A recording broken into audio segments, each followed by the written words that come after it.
All right, note taking. I definitely think that you should take notes after class. You know, if you're allowed to, maybe even do it before class. But for the most part, it should be, uh, doing it after class and writing into a notebook or putting it on. There's actually a ton. If you look on either iPhone or Android, there's a ton of resources out there for you to be able to take notes. For instance, if you wanted to go onto Evernote, that's what we use, and it's a completely free program. You go on there and you can say, class number one, take the notes, boom.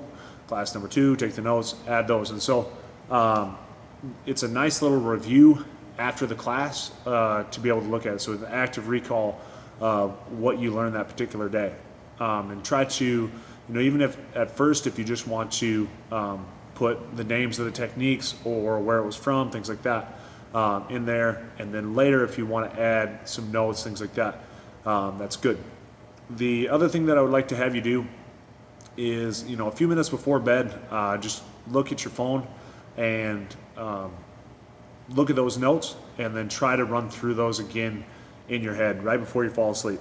So there's a lot of research that goes towards the idea of trying to almost come up with ways for you to put that into your dreams and allow you to, visualize, if you will, those techniques. So the other thing is that, it's going to allow it to cement it a little bit better into your memory if you put those in right before you sleep.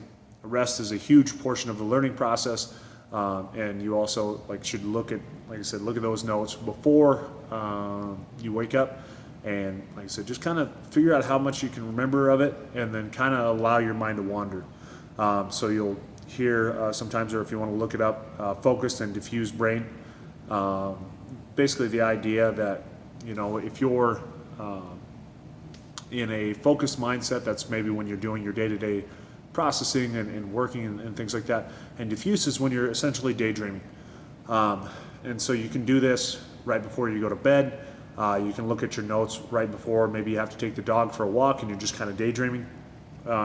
What this does is that the research shows that there are certain times when you're looking at something and super focused on it, you can only think in certain channels. And when you allow your mind to wander a little bit, you can actually come up with some pretty different ideas or pretty cool ideas that wouldn't necessarily be that way. So a good example would be, sometimes you wake up in the morning and you're like, man, I have this awesome idea. Or, sometimes you go for a walk and you're just kind of daydreaming and you're like, oh, that would be cool, I got to write that down. And you forget about it.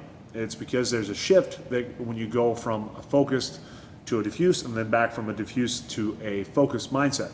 And so when you do that, a lot of times you should write those things down. And so it just, like I said, the diffuse side of the mindset allows you to just think of different options.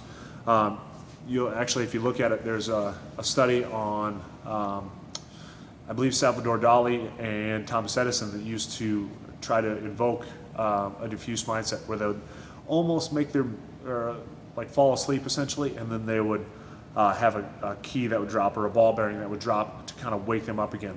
And then they would write a few notes down about what they were kind of daydreaming about, and then allow themselves to kind of slip into a daydream again and just come off of that. So